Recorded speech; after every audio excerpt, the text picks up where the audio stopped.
Brighwall Podcast presents Lazarus, Episode 4. The Brighwall Podcast is brought to you by people like you. If you would like to help out production, go to patreon.com/emptysquare. Our bedroom, the same way it had always been. As I woke up, I looked around at the alarm clock on my bedside table. 15 minutes earlier, just like he said. She was already out of bed, though, getting ready for her day. I had time now. I stood up out of bed and I made a run towards the kitchen, where she'd be making her morning cup of coffee. I made for the doorknob and gave it a turn, but it wouldn't budge. Locked from the outside. I didn't know my door could lock from the outside. I struggled with the knob, sure that I was just stuck on something. Until... The bed looks comfy, but I don't know that I would have chosen this wallpaper. Oh!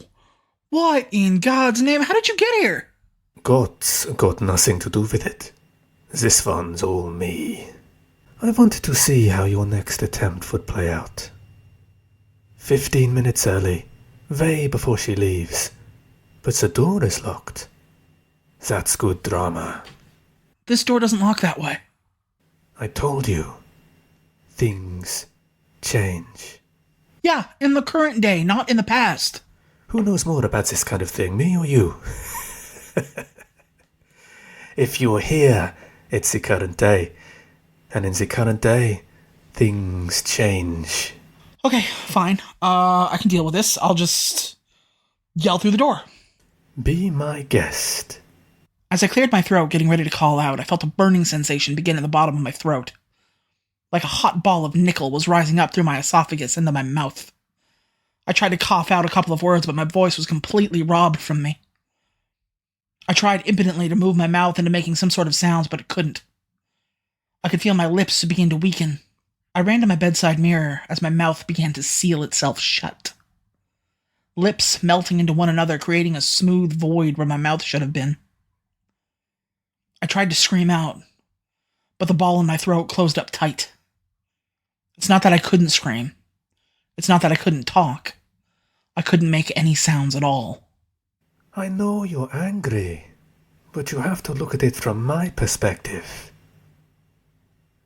If I just let you come back 15 minutes earlier, it would have been too easy. There's no hero's journey. You wouldn't have learned anything. Sure, you'd have your wife, but would you be a better person at the end of all this? I began to bash the door with my shoulder, attempting to knock it off its hinges. All that's going to earn you is a dislocated shoulder. I wasn't listening at this point. I was trying any and everything I could to try to get through the door. I took a moment to look around the room for anything that I could use to help me. A crowbar, a baseball bat, an umbrella, a shot put weight, anything. Time began to slip away, and I could hear the telltale sounds of the front door closing. You're losing her again. I ran to the window looking out over our driveway. I could see her through the window, getting in her car ready to leave. Through the window. Through the window! I grabbed the bottom of the window and I yanked it upward with little resistance, and it burst open. I tried to yell and flail my arms to get her attention, but nothing worked. I looked down. Our bedroom was on the second story of our house, and there was nothing but a sheer drop down to the concrete walkway below. It was the only way. It had to be this way. I put my left leg through the window first. Oh no, really? I was no longer listening as I tried to push my frame out through the outside. I should stop this. At this point, I should really stop this. I had always been wary of heights, but the fear of losing her again completely outweighed the fear of falling. I pushed my weight out through the window and beyond the safety of the concrete matter as I began to fall. It probably took maybe half a second to hit the ground, but for me it felt like an eternity. My feet hit the ground first. I didn't feel anything, but I heard it. The deafeningly loud crack of my leg giving way under my weight and the gravity of the fall. I hit the grass beside the walkway after I watched my wife's car take a turn down to the street and disappear once again from view. If nothing else, I do have to give you points for guts. My lips unsealed and the ball of nickel dissipated. I had lost her again. I wanted to say something angry and cutting, but all I could do was vomit. Yes, that makes sense. Come on, buddy. Round 3. Here we go. He placed the pistol next to my body, prodding me to end this trip. And I thought about it, but after this, I had only one try left, and I couldn't give it up. I had to do everything I could. So I crawled. Broken leg and all. Oh, come on. This is just sad now. I continued to crawl. It's okay to quit. Lots of people do. I continued to crawl over the gravel path that was our driveway. Okay. Give me a second. I could just fix your leg, but I think you have to live with that decision at least a little bit longer. Maybe I could give her a flat tire. Let you catch up a little bit. No, but if I do that, why don't I just stop the car entirely and this whole thing becomes a moot point? Oh.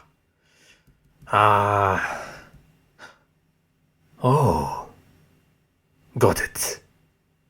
Look to your right. I did look over to my right, and there I found lying in the dirt was a crutch and what looked to be materials enough for a makeshift splint. Don't say I never did anything nice for you. He was taunting me, just to see how far I'd go. How far was too far. But I said I'd try anything. So I began to strap the splint to my leg to avoid making anything worse. I had never done any kind of medical work before, but the idea seemed sound. Take the solid metal piece, attach it to the left side of my leg, take the other, strap it to the right side, wrap it tight with some rope, use the crutch to make it to my feet, and keep on walking. Well, hobbling, I guess. I'm going to be honest with you.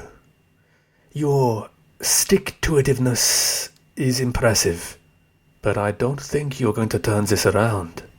Oh, will you just shut up, man? Where is this hostility coming from? Do you want a different color crutch? I threw the crutch to the ground. What do you get out of this, huh? What are you doing here? I always enjoy a good story. And I see a lot in common with you and I. Bullshit. You don't have to like it. But it's true. You see, we both share a fascination with seeing how things work, cracking people open and finding out what they know. The things that others shy away from. It's my job to figure out how things work. Mine, too. In the library? You're still not quite getting what's going on here, eh? I don't want to think about it. But that's the thing, you do want to think about it. You're just afraid you won't understand the answer, or, even worse, that there's no answer at all. Everything has an answer. Does it? Yeah, it has to. Why? Because if it doesn't, then nothing makes sense. Is that a problem? Yes! Why? Because if not everything has an answer, then I've spent my entire life's work chasing down something that doesn't exist. Why did you come to Brighwall in the first place? You know this, to save my wife from the car accident that she is currently speeding towards yet a fucking again. Close. I beg your unbelievable pardon. When was your wife's accident? 5 years ago. Why? And what else have you been doing since then? What do you mean? Since your wife's death. Tragic though it was. What have you been doing? Nothing? Exactly. Nothing. You were sad. Sure. But you didn't do anything about it. I'm doing something about it now. I am going out of my way. I was obsessed with trying to save her. Was that truly the thing you were most concerned about? What?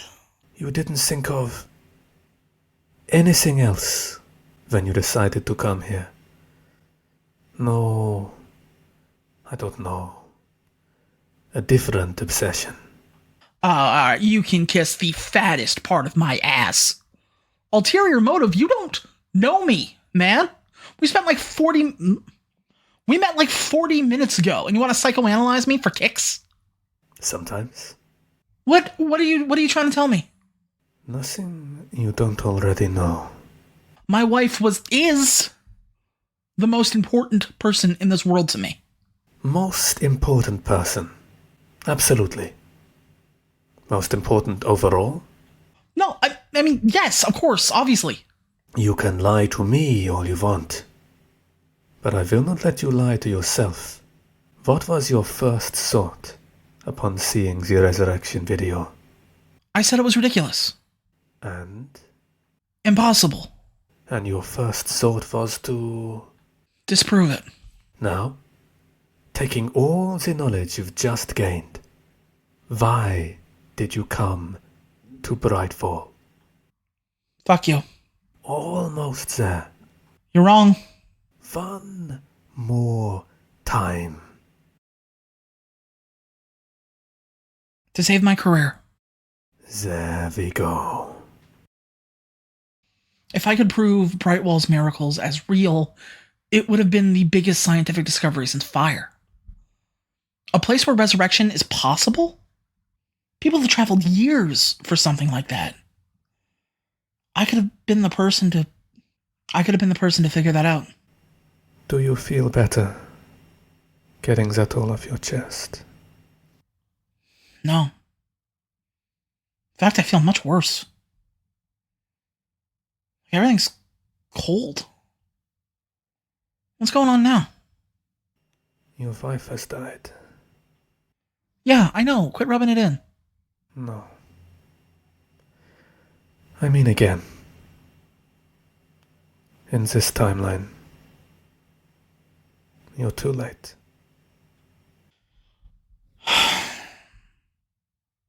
Too late. Title of my life story. You've got one more try. I don't know if I want it. Why is that? 'Cause I'm afraid I might learn something else terrible about myself. Do you remember what I just told you? What's that?